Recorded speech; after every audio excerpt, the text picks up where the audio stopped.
आज बुआ कुंती ने भगवान से दुख मांगे। भगवान बड़े प्रसन्न हुए बुआ की बात सुनकर के। भगवान ने तथास्तु कहा। उसके बाद प्रभु द्वारिका नहीं गए, वहीं से प्रभु वापस हस्तिनापुर लौटे।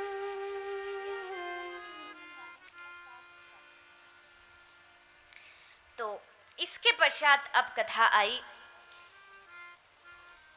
पितामह भीष्म जो कि बाणों की सैया पर लेटे हुए थे, अर्जुन ने अपने धनुष चलाकर के बाणों की सैया पर पितामह भीष्म को लेटा दिया। पितामह भीष्म मन ही मन प्रभु को याद कर रहे थे कि प्रभु आप मुझे दर्शन देने के लिए आए। प्रभु भक्त की पुकार को सुनकर के, पितामह भीष्म की पुकार को सुनकर के वहां आते हैं। पितामह भीष्म ने अंत समय में प्रभु को देखा, दर्शन किया, बड़े प्रसन्न हुए। मन ही मन प्रभु को, अपना मन प्रभु को समर्पित कर दिया, अपनी बुद्धि समर्पित की। हे प्रभु, आपको बुद्धि से समझना असंभव है। एक तरफ तो आप द्वारिका के राजा हो, एक तरफ आप अर्जुन का रथ चला रहे हो, एक नौकर का काम कर रहे हो, एक तरफ आप दुनिया के सबसे बड़े ब्रह्मचारी हो, एक तरफ आपकी 16,108 पत्नियां हैं। ग्रंथों में एक कथा आई कि एक बार भगवान श्री कृष्ण ने गोपियों से कहा कि गोपियों, यमुना के दूसरे पार में दूसरी तरफ दुर्वासा ऋषि आए हैं, तो तुम जाके उनका दर्शन करके आओ। गोपियां चल पड़ी। अब रास्ते में यमुना जी, अब उसको पार कैसे करें, इतनी तेज बहाव। गोपी बोली, अरे कन्हैया पार कैसे जाएं? कन्हैया ने कहा, यमुना नदी से एक बार कह देना, अगर कृष्ण से बड़ा इस दुनिया में कोई ब्रह्मचारी नहीं, ऐसा तुम कहोगी तो अपने आप नदी जो है वो धीमी गति में बहेगी और फिर तुम पार उतर जाओ। गोपियों ने कहा, कैसे पागल बनाते, घर में 16,108 पत्नी है, कहते हैं कि इनसे बड़ा कोई ब्रह्मचारी नहीं, और फिर भी चलो कह रहे हैं तो एक बार करके तो देख ही लेंगे। गई यमुना जी से कहा, हे यमुना जी, अगर इस दुनिया में भगवान कृष्ण सबसे बड़े ब्रह्मचारी हो तो आप कृपया धीरे बहिए। और जैसे कहा यमुना जी तुरंत धीमी धीमी बहने लगी। गोपियों को बड़ा आश्चर्य हुआ, इनसे बड़ा ब्रह्मचारी नहीं। पार पहुंच गई। अब दुर्वासा ऋषि को प्रसाद खिलाया, पूड़ियां, सब्जी, रसगुल्ले, रबड़ी, मिठाई, गुलाब जामुन सब खिला दिया। और महाराज खाए जा रहे, खाए जा रहे, खाए जा रहे, खूब खाया। अब गोपी बोली, यमुना जी उधर से तो पार कर लिया, अब यहां से कैसे जाएंगी? ये भी परेशानी। दुर्वासा ऋषि ने कहा कि जाकर के यमुना जी से कह देना, अगर दुर्वासा ऋषि ने जीवन में, अपने पूरे जीवन में एक घास के तिनके के अलावा कुछ नहीं खाया हो तो हे यमुना जी आप शांत हो जाए। गोपियां हंसती हुई बोली, अभी तो हमारा जितना भोजन बना के लाए सब खा गए, कहते कि जीवन में एक घास के तिनके के अलावा कुछ नहीं खाए। गई यमुना जी से कहा, और जैसे कहा यमुना जी फिर से शांत हो। ये पुराणों में कथा बताई जाती। तो ये तो महापुरुषों की लीला है, उसको समझना तो बुद्धि के बड़े परे की बात है। इसलिए पितामह भीष्म ने कहा, महाराज आपकी लीला को बुद्धि से नहीं समझा जा सकता, इसलिए मैं आपको अपनी बुद्धि सबसे पहले समर्पित करता हूं। बुद्धि समर्पित की, अपनी मति को समर्पित किया, और फिर पितामह भीष्म ने प्रभु का अंत समय में दर्शन करते हुए अपने मन को भगवान में लगाया, और प्रभु का ध्यान करते हुए पितामह भीष्म ने अपने प्राणों को त्याग दिया। तो इस तरह पितामह भीष्म का उद्धार हुआ। इसके पश्चात काल कर्म के अनुसार माँ उत्तरा के गर्भ से इस भागवत के परम भागवत, परम श्रोता महाराज श्री परीक्षित जी महाराज का जन्म हुआ। परीक्षित जी का जन्म हुआ। धीरे धीरे परीक्षित जी बड़े हुए। उसके बाद कैसे परीक्षित जी ने इस राज्य को आगे बढ़ाया, ये कथा भागवत में आती है। उसका श्रवण करने से पहले आइए सभी 2 मिनट भगवान नाम का कीर्तन करते हुए फिर कथा को आगे बढ़ाएंगे। अगर श्याम सुंदर का सहारा न होता, अगर श्याम सुंदर का सहारा न होता, तो दुनिया में कोई हमारा न होता, तो दुनिया में कोई हमारा न होता। अगर श्याम सुंदर का सहारा न होता, अगर श्याम सुंदर का सहारा न होता, तो दुनिया में कोई हमारा न होता, तो दुनिया में कोई हमारा न होता। मेरे श्याम मेरे श्याम मेरे श्याम मेरे श्याम मेरे श्याम मेरे श्याम मेरे श्याम मेरे श्याम। आप से ताली सेवा करते हुए प्रेम से गाइए। दुनिया में श्याम सुंदर ही जो अपना है।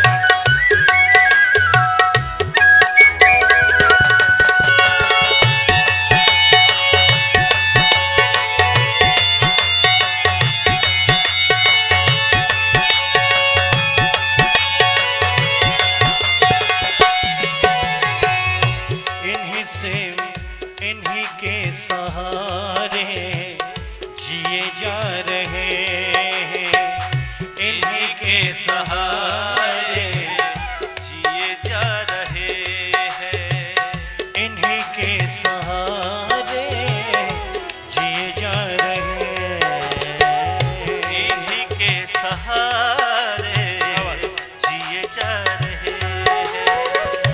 नाम का अमृत पिए जा रहे हैं, नाम का अमृत पिए जा रहे हैं, नाम का अमृत पिए जा रहे हैं, नाम का अमृत पिए जा रहे हैं।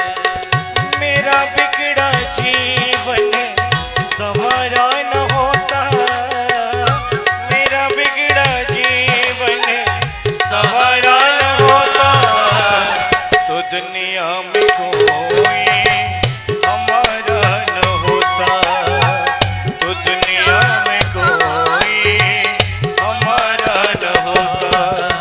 श्याम राधे श्याम राधे श्याम राधे श्याम, श्याम राधे श्याम राधे श्याम राधे श्याम। भाव से प्रेम से सभी ताली सेवा करते हुए भाव से गाइए।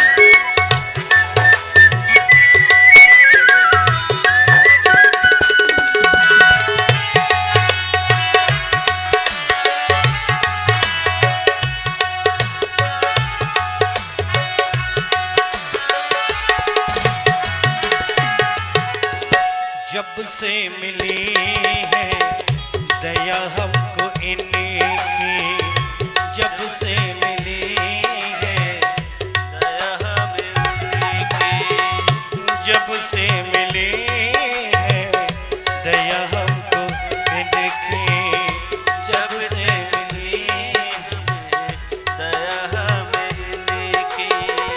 तो राहें बदल दी मेरी जिंदगी की, तो राहें बदल दी मेरी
दुनिया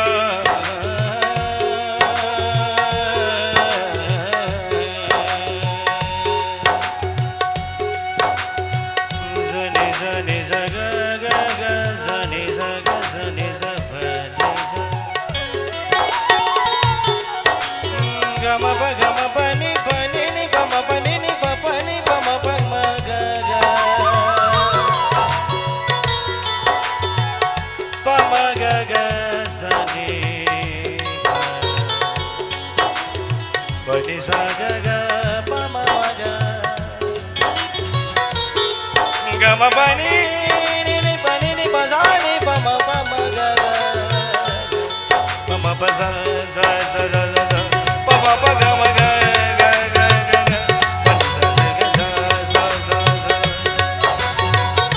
कोई नहीं था दुनिया में अपना कोई नहीं था दुनिया में अपना कन्हैया से मिल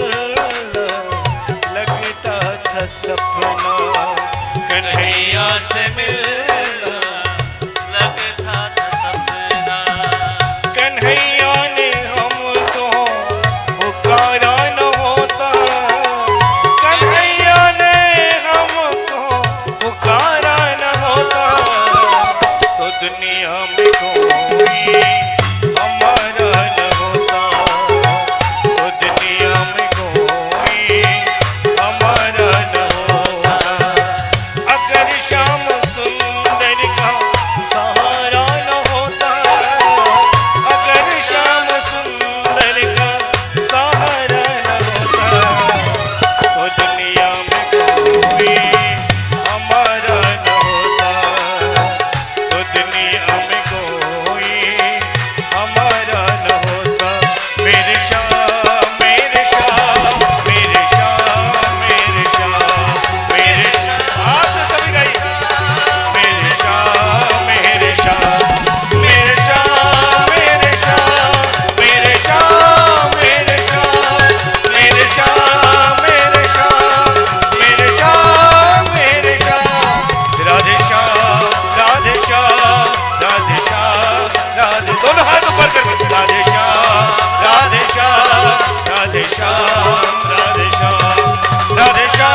बोले श्याम सुंदर भगवान की। तो अब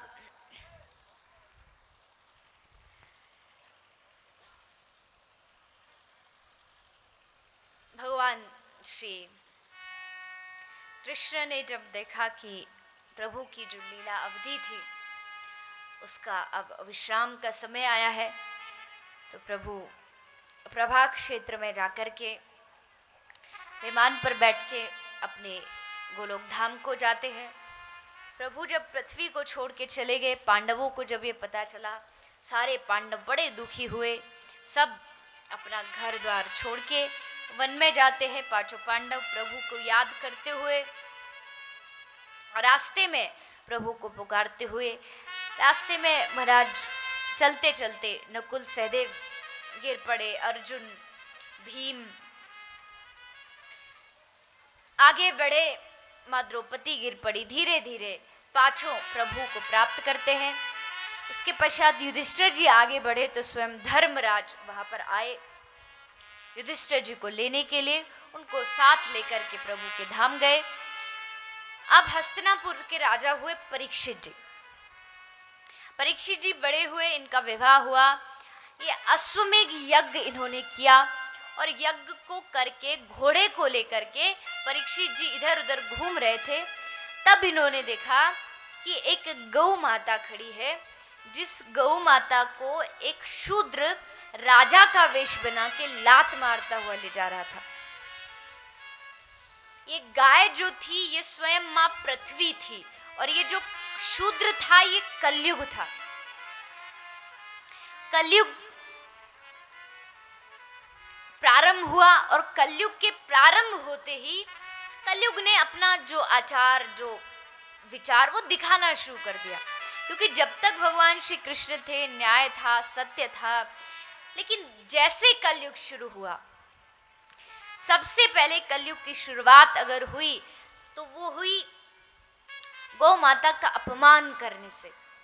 और परीक्षित जी ने जब ये देखा, वो इसको सहन नहीं कर पाए, क्योंकि जिस राष्ट्र में, जिस समाज में, जिस घर में, जहाँ पर प्रभु की जो प्रिय है, जो जिनको सबकी माँ कहा जाए, जिनके अंदर 33 करोड़ देवताओं का वास है, उस गौ माता का जहाँ अपमान हो, वो राष्ट्र, वो देश, वो समाज, वो घर कभी भी उन्नति नहीं कर सकता।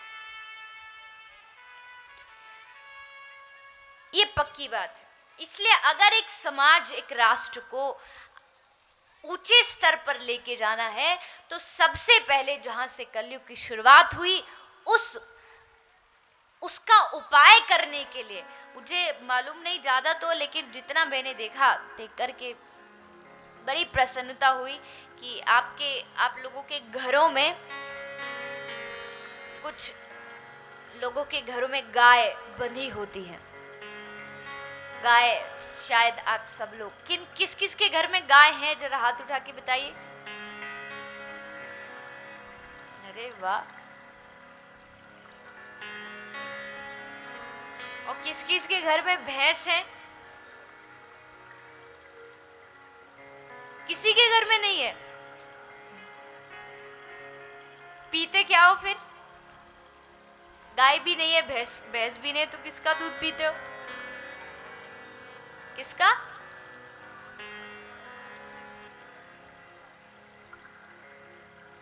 मेरे ख्याल में भैंस तो सभी के घर होंगी, नहीं है? गांव वालों के घर में तो होंगी। अब बम्बई वाले रहते 50वें फ्लैट पे, तो वहां क्या भैंस को लेके जाएंगे? गांव में तो लगभग सभी रखते हैं, लेकिन भैंस की संख्या ज्यादा होती है, भैंस ज्यादा रखते। गाय इसलिए रखते क्योंकि जो दूध वाला भी दूध लेने आता तो वो भी कहता भैंस का दूध चाहिए, गाय का नहीं चाहिए, क्योंकि गाय के दूध की मार्केट वैल्यू बड़ी कम है, भैंस के दूध की बढ़िया दाम मिलते, इसलिए सब भैंस पालते। ठीक है, लेकिन देखिए, भैंस के दूध की कीमत इसलिए बढ़ी क्योंकि लोगों ने उसकी मांग की कि हमें भैंस का दूध चाहिए, इसलिए कीमत बढ़ी। अगर हम लोग गाय के दूध की मांग बढ़ाएंगे तो गाय का सम्मान बढ़ेगा। आप सब लोग घर में अपने बच्चों को, अपने परिवार वालों को अगर बताएंगे, सिखाएंगे कि बेटा भैंस का दूध नहीं, तू गाय का दूध पी, तो गाय के दूध के लिए गाय चाहिए। फिर गाय जो आज लावारिस घूमती है, जिसको कोई भी उठा के कत्ल खाने में ले जाता है, वो गाय फिर कभी लावारिस नहीं घूमेगी, उसका भी कोई मालिक होगा। इसलिए आप सब लोग तो गांव में रहते हैं और बहुत आसान है गांव में पशु रखना, तो आप सब पशु रखते हैं तो अपने घर में एक गाय तो हर एक व्यक्ति को अपने घर में जरूर रखनी चाहिए। सबको, हर चीज के लिए जरूरी है, आपके स्वास्थ्य के लिए भी। गाय, जिस घर में गाय रहती है, वो गाय जो श्वास जो बाहर देती है, साइंस भी कहती है कि वो शरीर के लिए बड़ा लाभदायक है।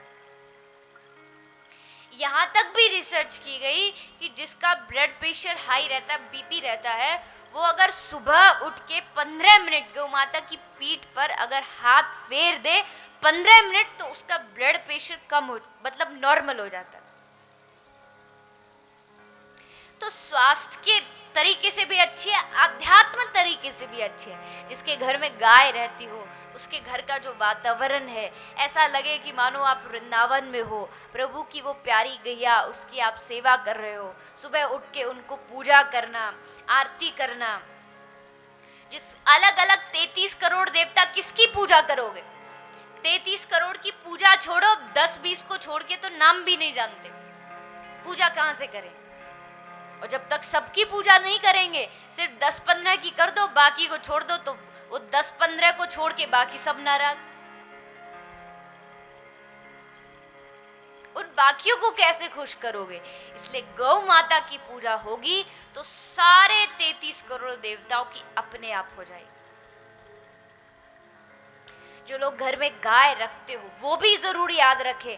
कई बार मैंने ऐसा होते हुए भी देखा है, गांव में लोग गाय रखते हैं और वो गाय या तो चलती नहीं या दूध नहीं देती तो डंडा लेके उसे मारते हैं। ये तो और भी ज्यादा बड़ा पाप है। जहां आपको गौ माता का सम्मान करना चाहिए वहां आप उसे मार रहे हैं। कोई भी पशु हो, पशु तो देखिए गौ माता तो खैर माँ है, बाकी अगर कोई साधारण पशु भी है, भैंस भी है या कोई पशु भी है, उसको मारना, ये आप अपने आप को कहाँ का बलवान समझते? वो बोल नहीं सकता इसलिए आप अपना हिम्मत उसके ऊपर दिखाते नहीं। पशु भी प्रेम की भाषा समझते हैं।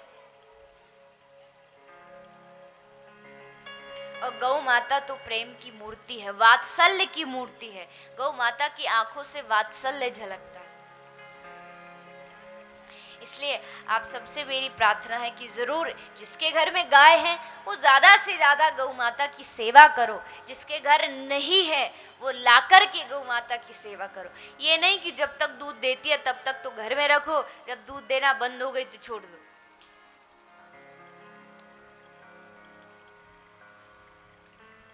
माँ बाप जब कुछ कमाना बंद कर देते हैं, क्या आप उनको ऐसे लावारिस छोड़ देते हो? उनकी भी सेवा करते। तो ये तो गौ माता है। तो इतना मुझे आशा है कि शायद शहरों से तो ज्यादा गांव में गौ माता का सम्मान है और उम्मीद है कि वो आगे और भी बढ़ता रहेगा और आप लोग गौ माता की सेवा ज़्यादा से ज़्यादा करें। क्योंकि देखिए हमारे राष्ट्र में, हमारे देश में कुछ ही शहर है, बाकी देश अगर हमारा टिका है तो वो ग्रामीण इलाकों पर टिका है, कृषि पर टिका है। और कृषि का जो मेन स्तंभ है वो है गाय और बैल। वही नहीं रहेंगे तो कैसी कृषि होगी? आज के युग में किसान दुखी क्यों है? किसान जब देखो हजारों किसान, 40,000 किसान एक साल में आत्महत्या कर लेते हैं, क्योंकि वो साधन नहीं रहे, गौ माता नहीं रही, बैल नहीं रहे, तो फिर कैसे खेती करें? गौ माता के गोबर से पहले खाद बनता था, आज देखो बाजारों से खाद लाते हैं जिससे भूमि भी बंजर हो गई।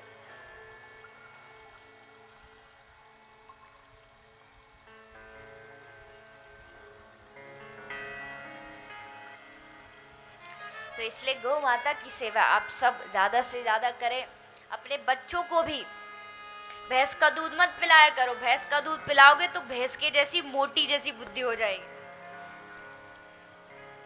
भैंस की बुद्धि जो होती है वो बड़ी मोटी होती है। उसको आप कितना भी उसको रास्ते से हटाओ, डंडे मारो, हटेगी नहीं।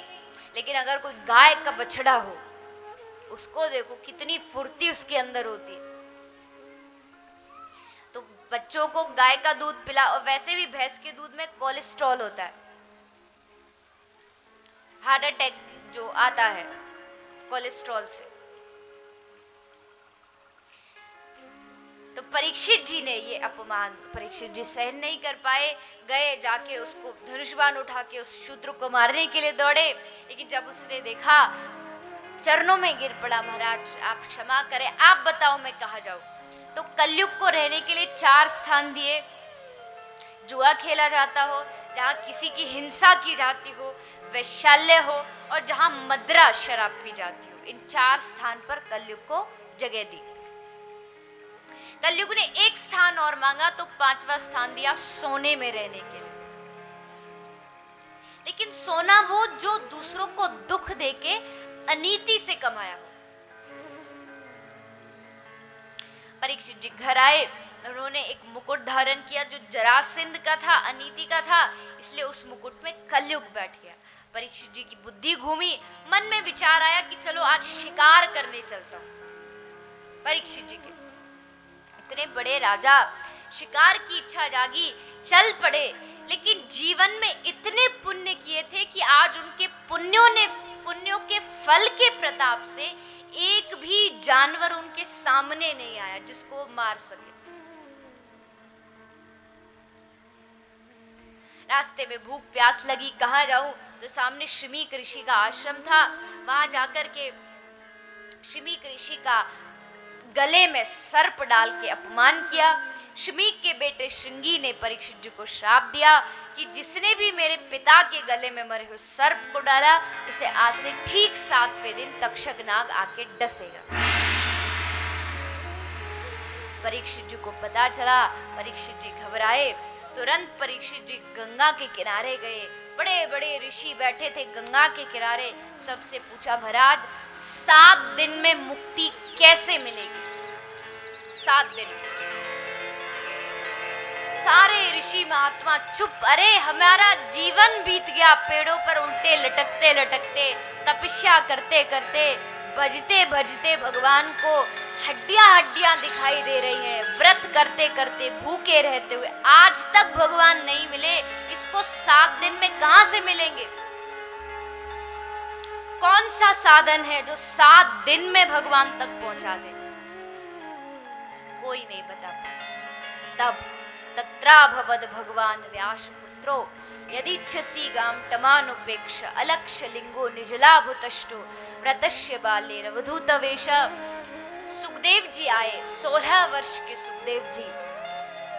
पीछे गांव के बच्चे ईंट पत्थर फेंकते आ रहे हैं। अरे लगता को पागल आ गया। 16 वर्ष के, शरीर पर किसी वस्त्र तक का ख्याल नहीं, कोई नहीं पहचान पाया। भगवान संत महापुरुष किस रूप में आ जाए इसको कोई साधारण आदमी नहीं पहचान सकता। लेकिन जब सुखदेव जी पहुंचे ऋषियों के सामने, बड़े बड़े ऋषि अपना आसन छोड़ के खड़े हुए। आइए महाराज पधारिए। सुखदेव जी को सबसे ऊंचे आसन पर बैठाया और फिर सुखदेव जी ने कथा सुनाना प्रारंभ किया। दूसरे स्कंद से श्री सुखदेव जी ने कथा सुनाई परीक्षित को। सबसे पहले षष्ठी प्रकरण और विराट स्वरूप का वर्णन श्रवण कराया। प्रभु के अंगों से ये दुनिया कैसे बनी, किस अंग से कौन कौन से लोग प्रकट हुए, वो सब वर्णन श्री सुखदेव जी ने परीक्षित को कराया।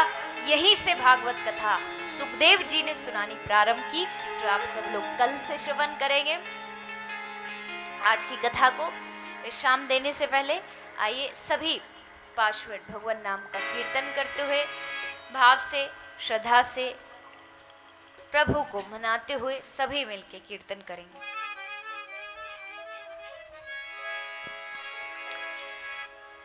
हरे कृष्ण कृष्ण कृष्ण हरे हरे,